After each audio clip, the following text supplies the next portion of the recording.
外媒报道说，日本也可能会通过自己的以台湾关系法。那么，一旦他通过这个关系法，就是在作死。观众朋友、网友朋友，大家好，我是付天少。日本的对台战略正在发生巨大转变。那么，这个转变是以什么为标志呢？作者称，说日本官员曾经不愿加入所有美国的亲台声明，但现在越来越多地表示希望保护台湾。虽然日本的安全政策或外交合法性不太可能发生正式的变化，但日本正在发出信号，表示愿意支持台独，包括军事防卫台湾，以对抗中国大陆的武装统一。这有可能给中国带来比美英澳核潜艇协议更多的短期阵痛。虽然日本从未完全承认中国对台湾的主权主张，但更愿意通过1972年的联合公报保持其官方模糊政策。这份恢复了北京和东京外交关系的文件明确表示，日本承认中华人民共和国政府是中国唯一合法的政府。此外，日本从未制定过自己版本的美国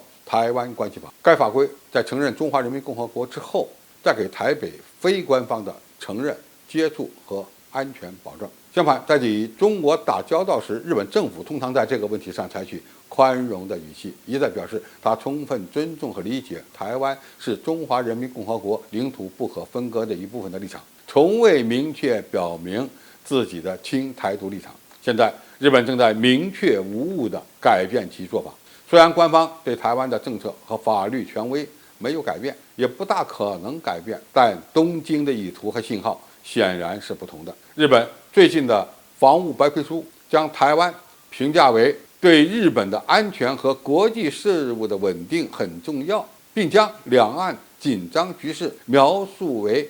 危机事态。日本执政的民进党于今年8月与台湾民进党展开了党派间的会谈，讨论通过联合海岸警卫队演习进行安全合作。此外，日本某些政界人士正在发表一些曾经不可想象的支持台湾的声明，比如防卫大臣岸信夫断言台湾的和平与稳定与日本直接相关。时任首相菅义伟与拜登会晤时的声明中还提到了台湾海峡两岸和平与稳定的重要性，这是自1969年以来美日声明中首次提到台湾。也许最引人注目的是，自民党内部越来越多地呼吁日本制定自己的台湾关系法，这将为日本非正式承认台北提供新的基础。日本最近的确表达出了更为积极的干涉台海的意愿，但是他真的敢公布自己的台湾